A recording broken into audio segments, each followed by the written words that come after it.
All right, everybody. Well, welcome. My name is Lori Cohen. I am one of the school counselors at Cheltenham High School. I am also the service coordinator, and I'm joined by my colleague, Kayla Vargas, tonight. Hi, So guys.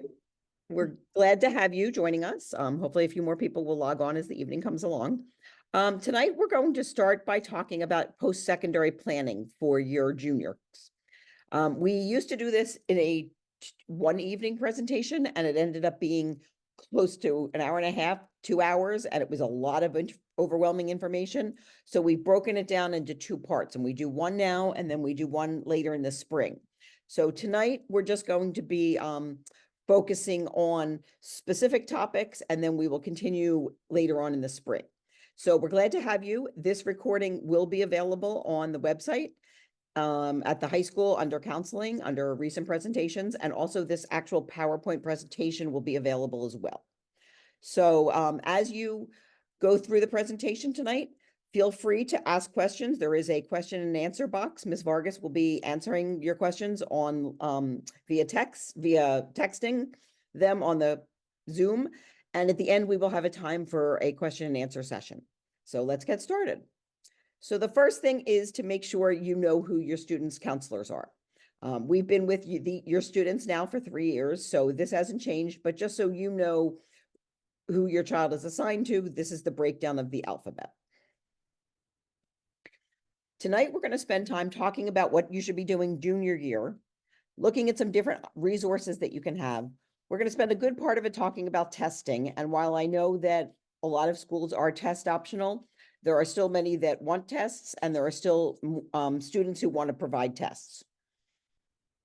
So we will talk about testing and some test prep, and then we will talk about the college search process and how you should begin that, specifically centering around our online tool called Naviance.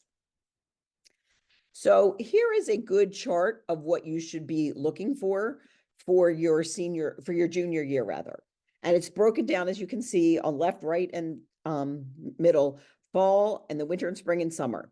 So the first thing that is most important is to focus on your grades. And this should actually carry through the entire timeline. Junior grades are pretty critical, as I'm sure your students have heard their teachers say over and over. Junior year really is the one that counts. And it is true. Colleges are certainly looking at the transcript that includes 9th, 10th, and 11th grade grades, but they are focusing on junior year because this is the year that will be closest to college time. So they will get a better sense as to where your student is academically. Also, I feel like colleges do understand that, especially coming out of the COVID pandemic, that 9th grade kids can be a little immature, goof off, not get the seriousness of needing to perform well. So they want to make sure that your kids are both academically and mentally ready to be successful academically. So it is really important that while your GPA covers all 3 grades, 9th, 10th, and 11th, that you focus and get your highest grades as an 11th grader. Just so you know why 12th grade isn't really counted, because you apply to colleges in the fall of your senior year. And at that point, we don't have any senior grades that are finalized yet. We have marking period grades, but we don't have the semester grades yet. So while many colleges will send requests to your students that say, I want to see your marking period 1 grade, I want to see your semester 1 grade, their first look is going to be at your 9th, 10th, and 11th grade grades only. Hopefully your students took advantage of our college representatives. These are representatives who come into our high school and talk about their colleges. They tend to happen in the fall. So if your kid didn't take advantage of it this year, they will be back in senior year, no worries.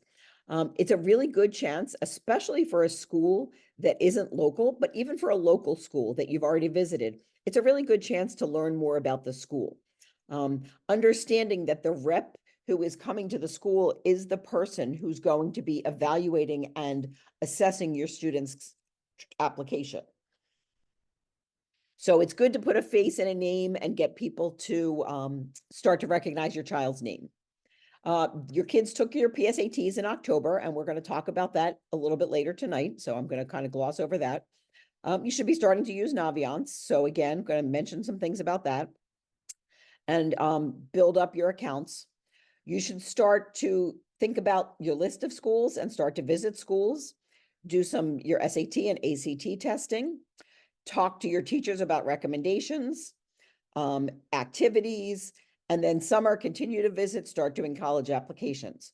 Tonight, we're primarily focusing in the fall line with some touching into the winter, spring, but we will get to the winter, spring, and summer later in the school year. Oh, sorry. So we have lots of resources for your availability. One is our website.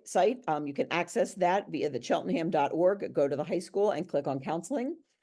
You can find lots of resources and information there. Another really good resource is the Naviance account that I'm going to introduce you to tonight. Certainly, probably the best resource is us, your student's counselor. Whether you want to come in and schedule a meeting with us or have your child start working with us, we are certainly willing and able and interested in helping in any way we can, which comes along to individual appointments. We encourage you and your family and your students to make an appointment with your counselor to start talking about the process and how it specifically relates to you, because every student's process is slightly different. And obviously the testing websites. So let's just jump right into testing. Here are the 4 main components of testing, not including the keystones, which we're not going to get to tonight because that doesn't impact your college acceptance, are these 4 tests. And I'm going to gloss over some of them much more quickly than others.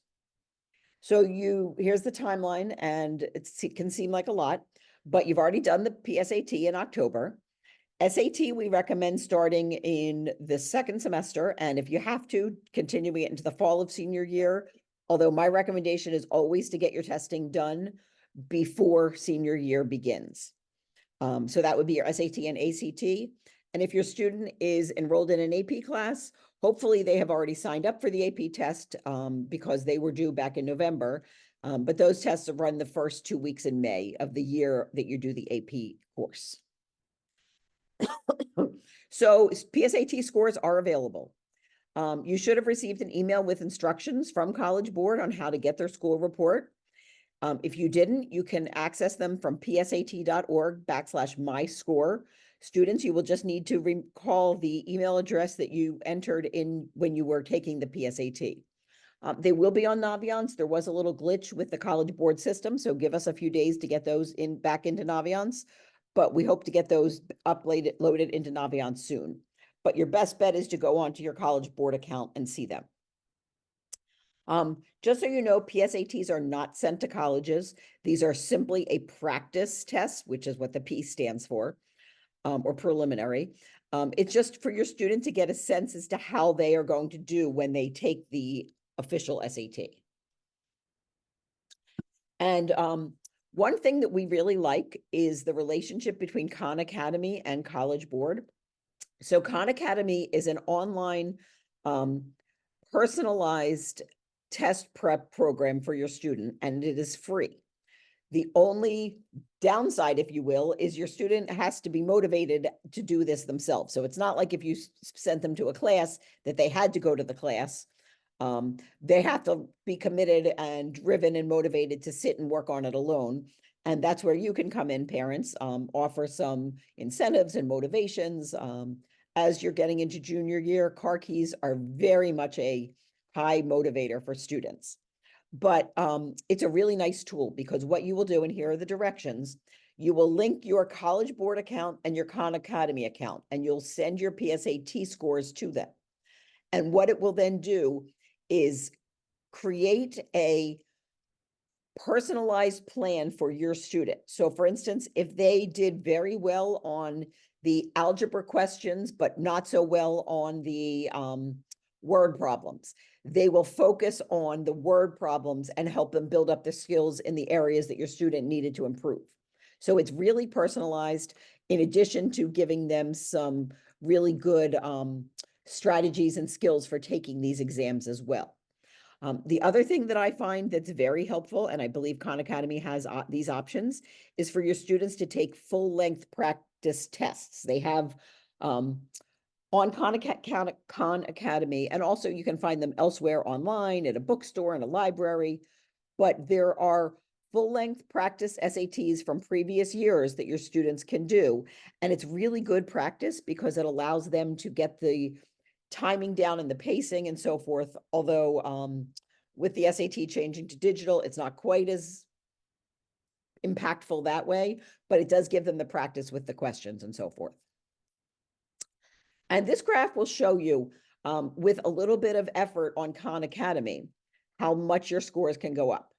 So with just 6 hours, the average student improves 90 points from their PSAT to their SATs. And when you jump up to 20 hours, it's a 115-point jump. So you can see this is a really useful, important tool for students to take advantage of. And again, it's free. So there are 2 tests, the SAT and the ACT. They are both used the exact same way for college admissions. No school prefers one over the other. Historically, the SAT was given on pretty much the East and West coasts, and the ACT was found in the South and in the Midwest.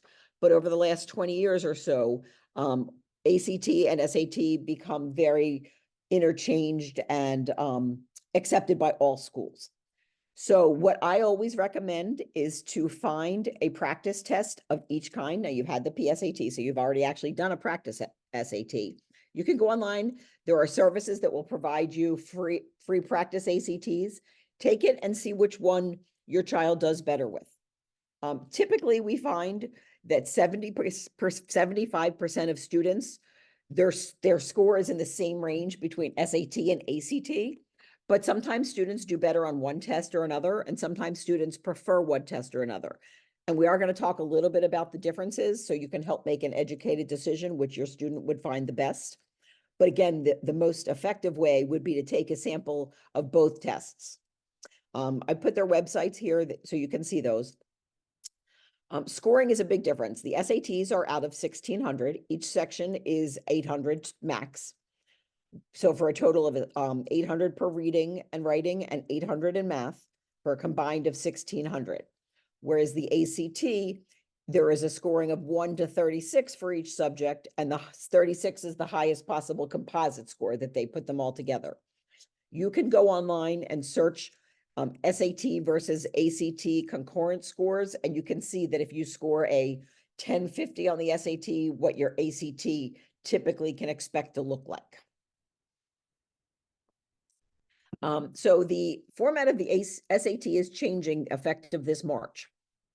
It's going to be similar in delivery to what the PSAT was, which is an online program, online test only. Calculator will be built into the program, so student doesn't need the calculator any longer. And it's kind of interesting because they're going to an adaptive format, which means that the difficulty of the exam changes per student. So if your student performs very well on the first section, the next section becomes more difficult. Whereas if they don't score well in the first section, their next section isn't as difficult. So that's kind of an interesting concept we'll be curious to see how that plays out. And right now, the ACT is in paper format, although there is talk that they're going to move that digital as well. So the test structure has changed a little bit with the SAT as it moved to digital. First of all, it became much shorter. So it is 2 hours and 14 minutes now. Not sure why it's not 2 hours and 15, but hey, versus the ACT that is 2 hours and 55 minutes. And that does not include the optional essay. The SAT only has 2 real sections, a reading and writing section and a math section. And there are 2 of each of those. Whereas ACT has 1 of each: English, math, reading, and science. Now, keep in mind, the science is not knowing biology terms and chemistry formulas, but rather it is based on data interpretation and some reading comprehension. As you can see, the math is slightly different for the SAT versus the ACT.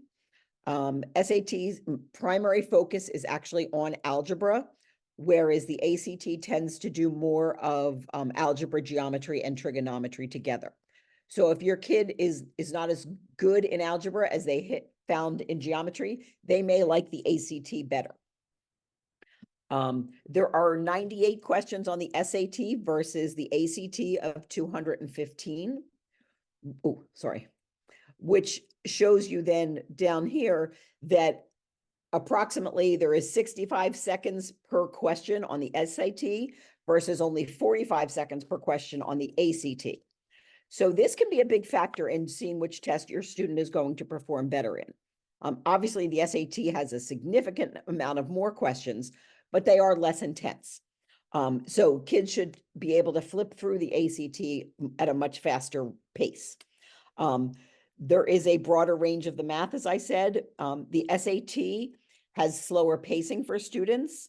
And so if you have a slower reader, they may do better at the SAT because there are fewer questions. So the reading passages that they have to read, they can spend a little more time on the reading.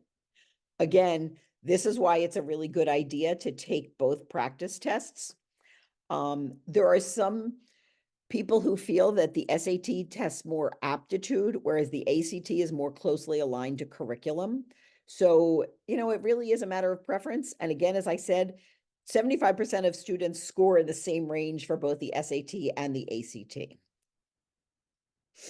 So here are the remaining test dates. Each test is $60. We offer the SAT twice in the spring, in a March and June date. We do not ever offer the ACT, but some of the local schools do.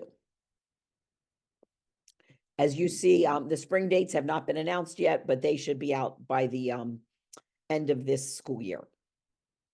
We do recommend that you test as much as you can in your junior year to get it over with. Just because senior year is so busy with applications that having to worry and stress about testing is certainly one less thing to take off your plate would be really nice. If you are going to be using scores, and I will be spending some time a little bit later talking about test optional availability, we do recommend that you take the SAT or ACT at least 2 times, no more than 3, because after 3 times, the test scores don't change no matter how much prep you've done. Most schools will do what's called a super score. That is, they will take the highest math and the highest reading on the SAT, even if they are from different testing dates. So if you get the first time you get a 550 and a 550, and then the second time you get a 600 and a 500, they will take the 600 and the 550, and they will combine your scores for a super score. ACT does the same thing with their different subscores. As I said, each test is $60. You pay directly to College Board or ACT student. We don't collect the money here at the high school. But if your child is on free and reduced lunch, we have fee waivers for the tests. So please have them contact their counselor. You can email us, and we can give you the codes for the fee waivers for the tests. So what happens after you take them? Many colleges require official school reports that you need to arrange to send directly from the testing company. We do not put scores on our transcript, so you are responsible for getting SAT scores to the colleges. When you are registering, part of your $60 includes 4 free score sends. So if you already know where your child is going to be applying to 4 schools, it's okay to send the schools those scores now. Because truly colleges will only take the highest of the scores. If you wait until your senior year and decide to send more scores, they tend to be between $11 and $12. I haven't seen what next year's cost is going to be. So it's just another added expense. So if you could send them for free, that's always ideal. Many colleges, though, are moving towards self-reporting of scores. That means that you are allowed to tell them what you have, and then if you're accepted, you will have to send them directly, but you're not going to have to send them to every school. So definitely before you pay the money to send scores, see if your college requires the official school reports or if you can upload them yourselves. As we talked about, lots of test resources. Khan Academy is obviously a favorite, just because the way the program designs, but also because it's free. ACT.org has some examples. There are public library books. You can buy books on Amazon or Barnes and Noble. There are also private courses, private tutors that some people use. Those do cost money and they tend to be fairly expensive, but some kids find very good luck with those. So that's always a good option if you're interested. One thing, okay, sorry. The next thing is the AP tests. So if a student is enrolled in an AP exam, they should have already registered for the AP test.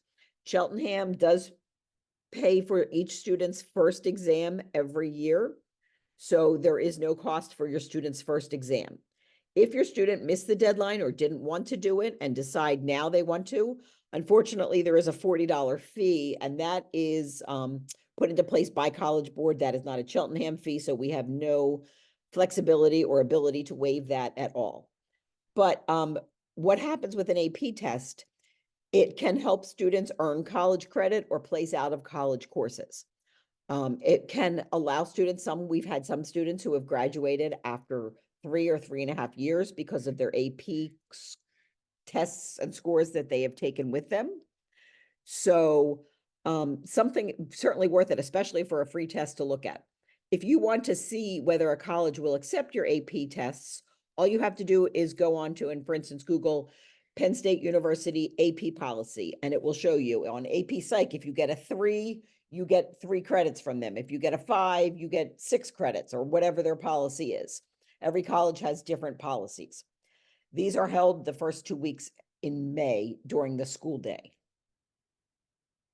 All right, so to begin the college search process, now is the time to start that, because as you can see, there are nearly 4,200 post-secondary colleges in the United States, and you need to come back to school in September knowing which of those 4,200 your student will be applying to. So now is the time to take that massive list and narrow it down to an appropriate list for your student.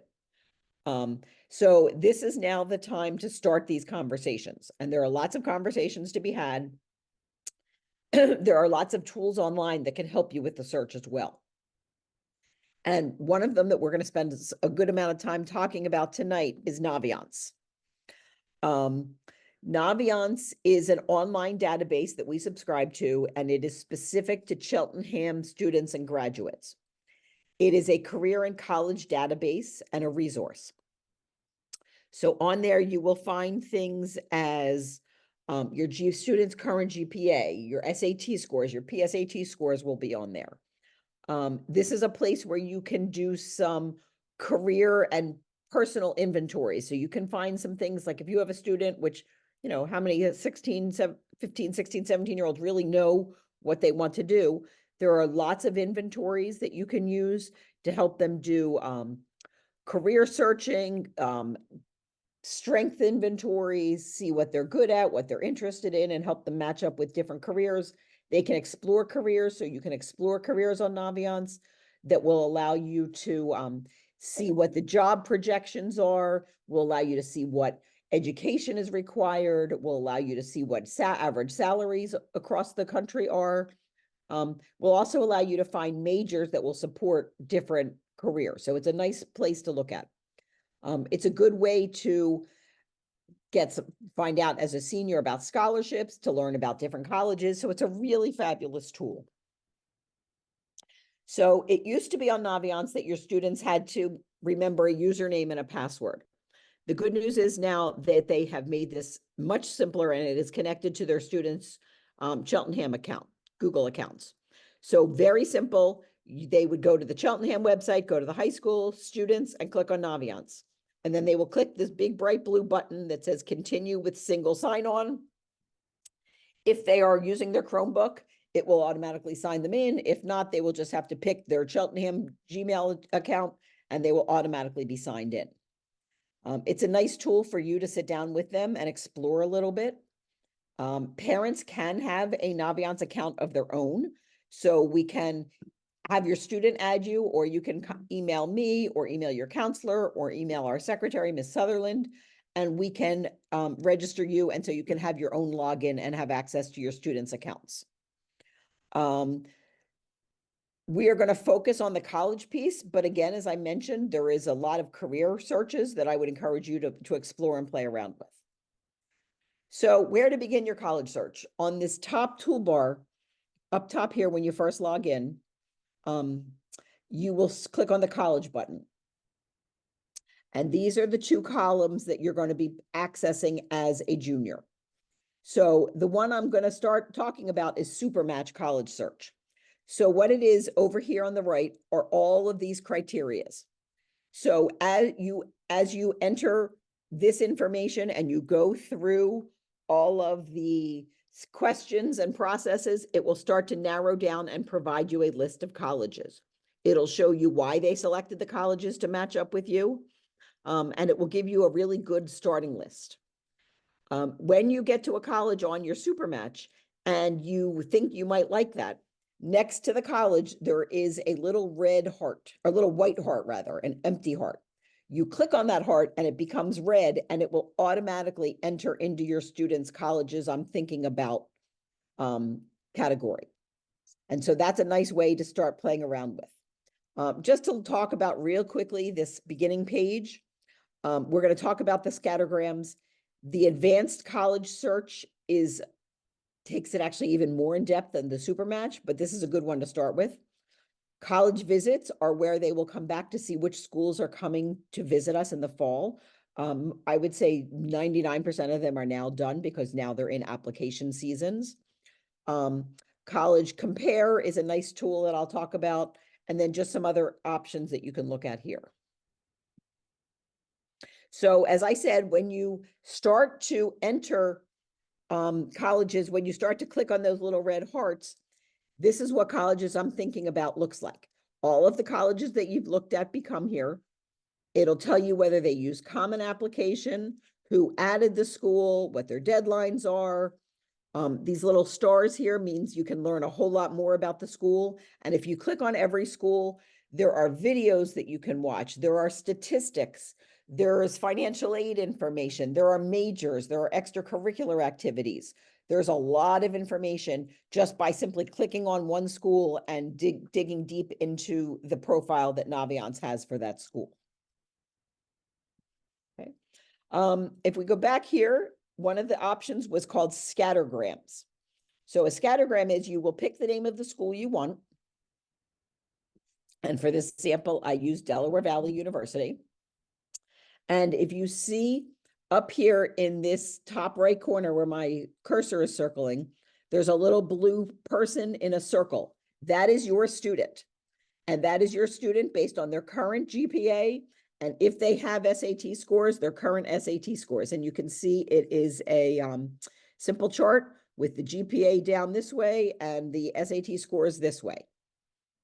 And what this will do is show you from 2018 to 2022, all of our Cheltenham specific students who have applied to Delaware Valley and whether they've been accepted or not.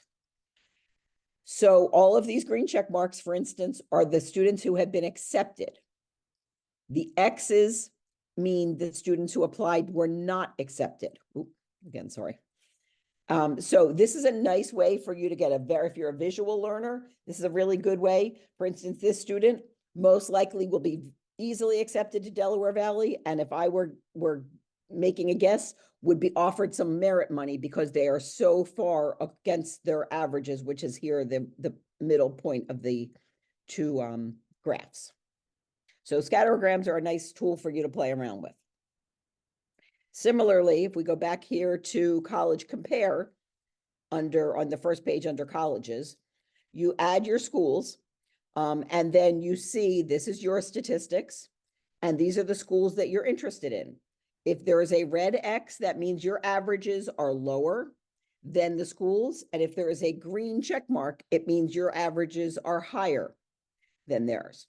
Over here is a really important statistic, because if you see since 2018, we had at American 56 students applied and 23 of them were accepted. So those are pretty strong percentages. If you look at Tufts, since 2018, we've had 37 kids apply and only 3 have been accepted. So that would tell me that Tufts would be more of a reach school for your student. So it's another tool that you can use to check and see how you're going to compare to some of the colleges. Remember, this is just one data point. This does not take into consideration extracurriculars. This doesn't take into consideration letters of recommendation, college essays, none of that. This is strictly data-based, based on your SATs and GPAs. All right, so what are we seeing happening these days in college admissions? So first of all, the big one is test optional. So for the class of 24, most schools are test optional.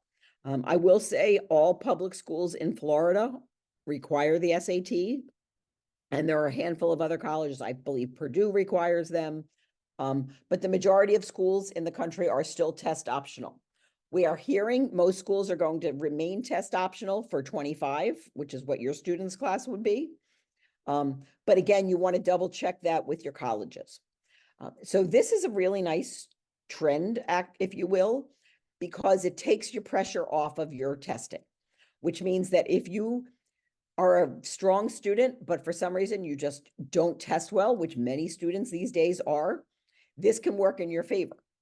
Now, and if you Google test optional and then the name of the college, so test optional George Washington University, you would be able to see what their policy is and what their expectations are. Many schools are also telling you what their recommendations are. So for instance, if you get a certain score, we recommend you send them. If you get below the score, we recommend that you don't send them. So that's something certainly to look at. Some schools may require like a writing sample or a graded paper to be submitted, but not a whole lot. And there are, urban legends, if you will, that merit money is tied into SATs. And that's maybe true for a handful of schools, but most of them do not impact merit scholarships if you don't take the SATs or ACTs. And there is a great website called fairtest.org that will show you a graph of every school in the country, what their policy is, whether they're test optional. So it's this is a really nice opportunity and an option for students who are strong students and are committed and but are just bad test takers. But what this does is it forces the colleges to look at more your extracurriculars, your grades, and the level of courses that you're taking. So you want to make sure that you are taking the most rigorous courses possible and doing well in them. We certainly are seeing colleges expecting students to take honors and AP classes along the way, especially in fields that they are interested in. So in another month or so, we're going to actually start course selection for senior year. And you want to make sure that you are taking a rigorous program for senior year, because that is something that colleges are going to strongly consider. Another trend we are seeing is self-reporting. So it's allowing colleges to be able to evaluate students much more quickly instead of waiting for their transcripts to be uploaded and then entered into their systems. Students are now being asked to enter their grades from 9th, 10th, and 11th grade, submitting their classes and their grades that they earned and their credits as part of the application. And for instance, I know University of Pittsburgh is a really big one that if you apply, I've seen students who've applied in August when their thing opens, because we are not in school, but we don't need to send the transcript. They're hearing within 2 or 3 weeks. So it's really nice to get that acceptance under your belt, sometimes even before school begins. So that's kind of cool. And the question is, well, why couldn't I just lie on them? So what happens is, if you're accepted and attending, the college will then require a transcript to be sent, and they do compare based on what you have entered. So you do need to be ethical and honest about entering the correct grades. All right, so here are some dates that are coming up. Tentative date is January 17th, which is going to be curriculum night. This is an opportunity, you've had it every year, to hear from each department and learn about their course offerings, especially if you're considering taking an AP exam. I would recommend coming and talking to the department about the AP courses. We do have oh, look at this, I have a typo there. I'm sorry, I deleted too much there. We have a financial advisor who's coming to provide money information to families K to 12 for paying for college. We're waiting for a date to be confirmed. Those are the 2 dates we've thrown out to them. So as soon as we know that will come. And then the second part of this evening will be March 14th. That will continue tonight, and we will continue and really get specific with the college process, letters of recommendations, essays, and this will be before spring break. So if you want to start visiting colleges, you'll have a whole lot of information under your belt to go with. Okay. We encourage you and we strongly recommend that you stay in touch. I will often send Mr. DeAndrea counseling blurbs, which is hopefully how you saw this several weeks ago, reminding you about or telling you about this night. So make sure you're listening to Mr. DeAndrea's messages or reading them. I also send emails via Naviance very frequently. Those emails are sent using the emails that you have listed, and it goes to parents and students. But parents, those are the emails that you have listed in PowerSchool. So I sent an email about tonight's event on Monday. If you did not receive that, thank you for coming. I'm glad you're here. But if you did not receive that, please make sure that your email is correct in PowerSchool. And if it's not, contact your student's counselor and we can direct you to the person to help you get it updated so you are receiving emails. Certainly, we encourage you to email us anytime you have questions. And always, we encourage you to come in, make an appointment. We can do it via Zoom during the day with your student sitting next to us, or you can come in person, whatever works best with your schedule. I feel like one of the few silver linings of COVID was that we developed these Zoom opportunities and these online meetings so that it's kind of easier to work with your schedule. You could do it during a lunch break. These night events, you don't have to come out in the cold. You can come back and watch these later. So that is an option for us as well. All right, so that's where I am at. I want to see if you guys have any further questions. Feel free to type them in the thing, and we can certainly answer them as they come up.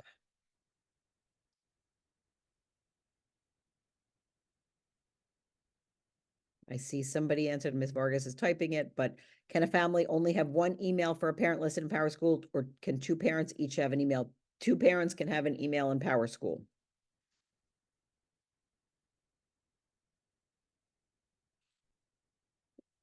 All right. No questions? Okay, question came up and said, when to start to ask teachers for letter of recommendation?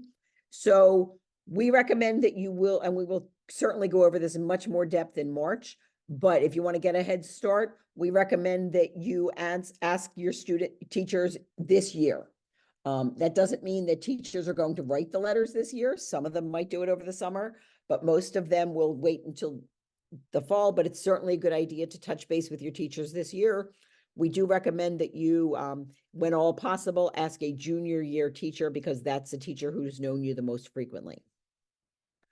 When do students select their 12th grade courses? Great question. So curriculum night, which was tentatively set for January 17th, is going to be the start of it. Then you will have students about 2 weeks and families to look at the course selection guide, enter your courses on PowerSchool, and then we will start the meetings with students that will carry through to the middle of March. So it's coming up real soon. As soon as the new year begins, we're going to start talking about it and thinking about it and looking at the different options and courses. All right. What other questions can I answer? Let's see.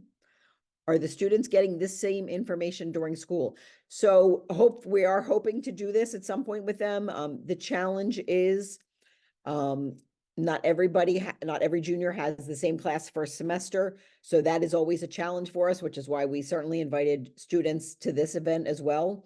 But we always try to be creative and find ways to get information to students along the way. Yes, so they will be at some point.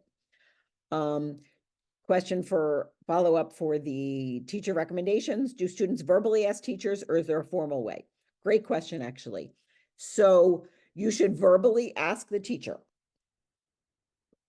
Talk to them in their classroom, stop in their room, ask them, and then in your senior year, you will formally request them on Naviance. So you will do it both, but we ask you to start with an informal conversation. When is part 2 of the meeting scheduled? It is scheduled for March 14th. Are students trained on Naviance? Yes, students will be trained on Naviance. We'll go through this. They actually did some of this one day. A few weeks ago, they were doing some work on Naviance.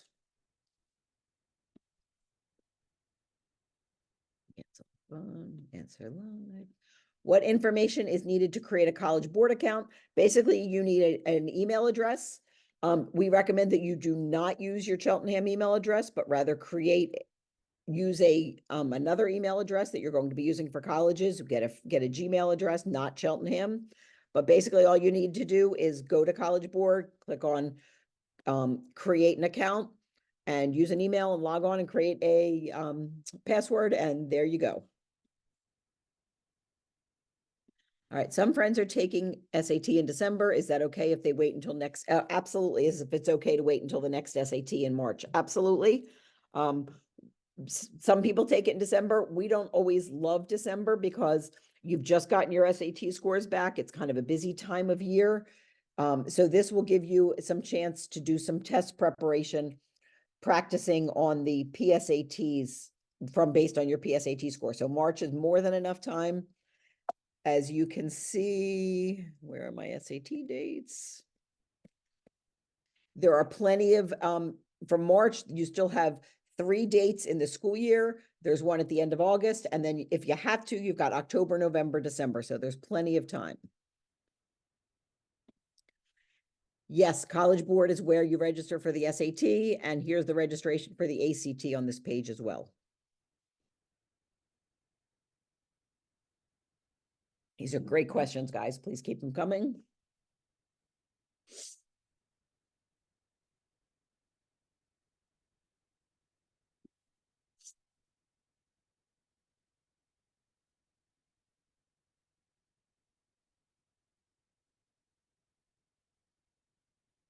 All right, another go. Thank you, thank you.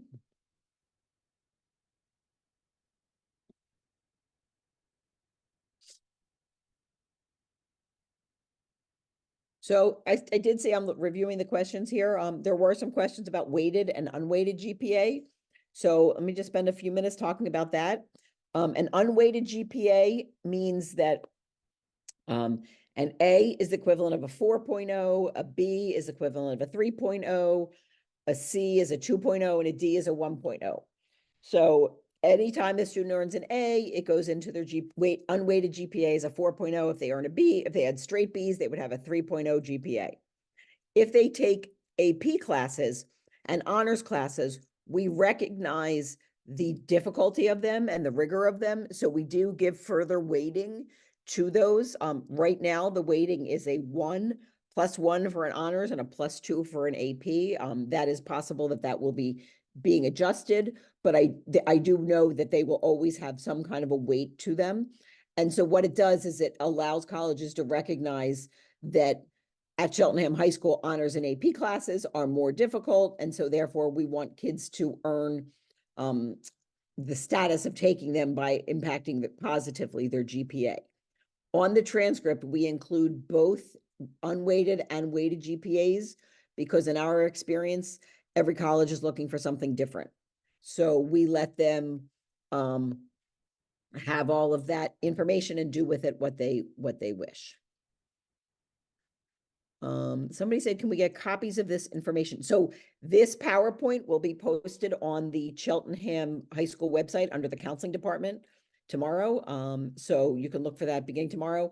In addition, a recording of this will be available as well. All right, so this is a good question. How closely does the counselor work with students on the college application process? So that is really totally dependent on each individual student. Some students are very self-driven, self-motivated. They may have had older siblings go through the process. They may only want to apply to 1 or 2 colleges. And so they're very focused and do it all on their own, and they just simply need us to send the transcript. Others need help from the very beginning. They don't know how to start. They don't know what colleges to look for. They don't know even, how to access college applications.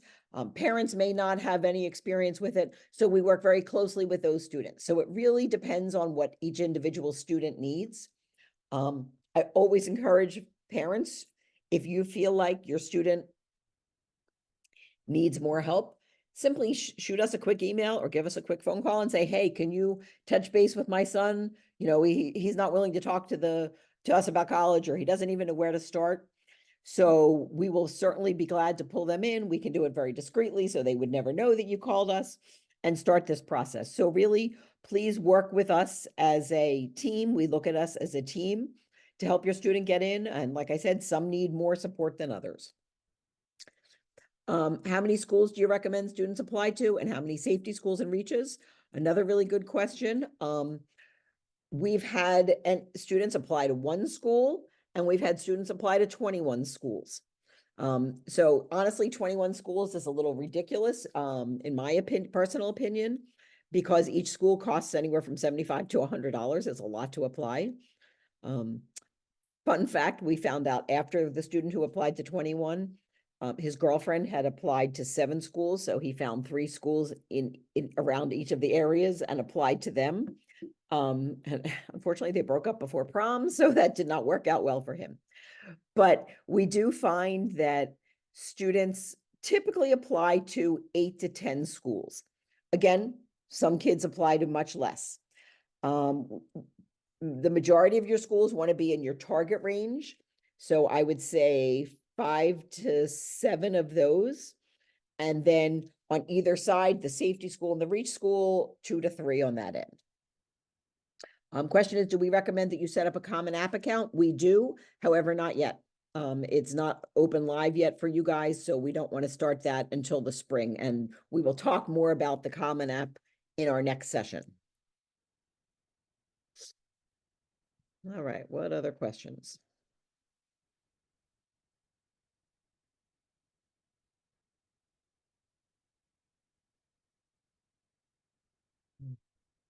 All right, I think if nobody else has any other questions, Ms. Vargas and I can hang around for a few more minutes, but you are certainly welcome to jump off. We thank you for spending the evening with us tonight, and hopefully this was beneficial and got you started thinking about the process, and we will go from there.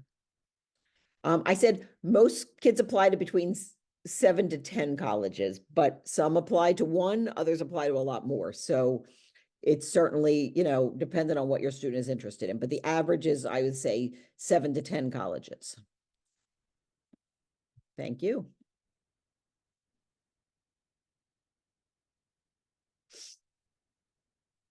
Slide deck will be available probably some point tomorrow, and it will be under the counseling website under the high school page.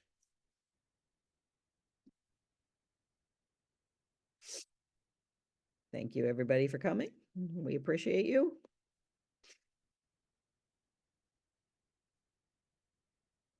Have a great night, everybody.